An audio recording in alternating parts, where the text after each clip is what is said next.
na ihe dị na nwanne anyị nwoke na-eti mkpu n'Enugu since enweghị anything imepụtago n'Enugu. Adoration gị have what it takes to build a free primary school for the less privileged. Adoration anyị na weird every week n'Enugu has what it takes to build a hospital for the less privileged. If I Ezeaku can do it with the little one I'm doing, kedu unu je game na bụ ndị ori. Ekenekwa m gị Igbo ndị ọma na-ege ntị n'ụbọchị nke taata na Mathias keep on dragging the church into ihe na nwere isi. Like I said, enwe video no na eketa. Yes, nka ye play kwa the main video later. Kuno no okusi Mathias na ono we na apata. Akwu mi ha kwukwata yozo say is no high time agwa Mathias should stay his lane. Enwero ebe from now there is nothing like mmadụ ide na agba ihe ọ na believe on ya wo. I don't believe in it. For you to convince me to moke na biakwa ka ebe bia no life ihe anyị na-eme. Ikana ihe na agba me awo ebe bia na asigodo nwe na akuzili ihe na school ya mnti. Asigodo nwe na akwụrụ ụgwọ akwụkwọ na school. Enwere ihe bụ ị na-ekwu okwu na apịa nwa ahụ ịtali. Do you think that baby will listen to you? Never. The baby ama ngege ntị. That is as simple as ABCD. The baby ama ngege ntị. So Mathias sounding nka Elijah Enugu nwa baby virgin here and there na akpọkasị iyi ka ya sif na no onye oduile ọlụ.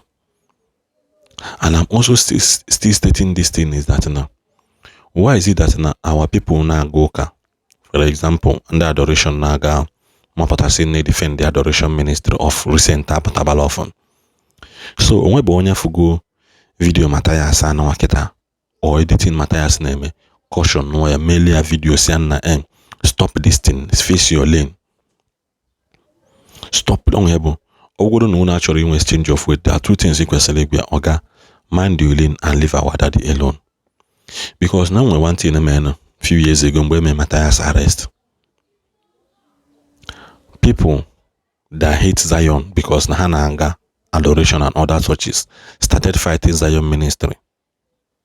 Just because Nagini name Mathias arrest. Say happen Mathias Momoro ihome. This is something that onwe hebe na obono na agbakola aka ọnụ mgba nyoma amele ahụ kwesị igbo ofufu. Agbaka aka ọnụ maka ihe Mathias mgba ahụ nyoma amele ahụ ka igbo ofufu. You should know what I'm saying.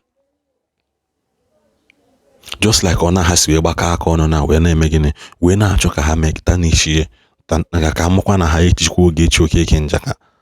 Why can't you people now boko aka ahụ ọnụ mgbe ahụ si okay enebidogoli okay Mathias enough is enough, stop dragging men ogoro. Why is it necessary? I keep asking myself, ndị Igbo, is it this onwere ihe na enye anyị nsogbu? Why would you able no so ndị Igbo anyị na attack ndị Igbo ibia based on ihe na kwetoro na ị na-anọsi ọgụ? Ihe na kwetoro ya ị na-anọsi ọgụ. Why? Does it mean that our people cannot respect another person's wish? Konya nweme gene n'ọlụ onwe ya, without not being biased, without not attacking anybody, without not also, outliving and outshining yourself. Because cancer okwu is beginning to turn into equal na anyukwu. I'm calling on everybody, makwada the same energy ahụ. Unu ji put to a fall to see no na anolo ogo. In the sense that no na anolo. I'm still saying it because I always maintain my stand. You cannot fight for the church because you are fighting a lost battle already, because now it has only been the end of the victory has been announced even before the battle begun. In the sense that I will build my church and the gate of hell shall not prevail. So a victory has been announced, or the form of election. It's your election as you go win, but Kagozia vote, Kamaloko win. So, onye ọbụla na look is wasting your time, but I want us to also maintain that sanity. Hapụ ndị chọrọ ije ka ha jee.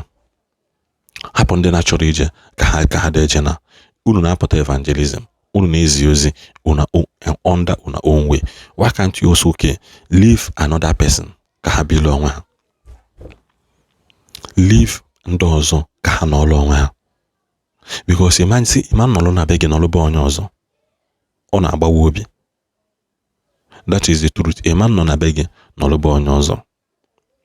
Ọka mma na ka agbaka aka ọnụ na putu Mathias na Ebiko. Ayo ya ka biko kwero, yo ya ka biko nwụọ. There are the ways a force mmadụ n'ọlụ onwe. Can he go and attack David Oyedepo? He cannot. Adeboye, he cannot. Jerry Eze, he cannot. Chris Oyekilom, he cannot. Nke Abuja Dunamis, he cannot. Igila, he cannot. Johnson Suleiman, he cannot. But no, he always emphasizes on eastern side. I ask again, and well, thousands of our people in Bisiana. There's a video on phone, but actually me posted that video because all the form of email have promotion. Me just square and on. There's a video on phone. Eben buying. That video was in Enugu. They were processing and they were reading and speaking in Arabic. Ndigbo, man, they are fully converted to Muslim one and they are learning their Arabic language. This is in Enugu State. Maybe Mathias Ezeaku. Iwe Ejiofor wo se hanataba n'ụka hanataba na omenala gị. Mana everything in anosa ndị Igbo ọgụ.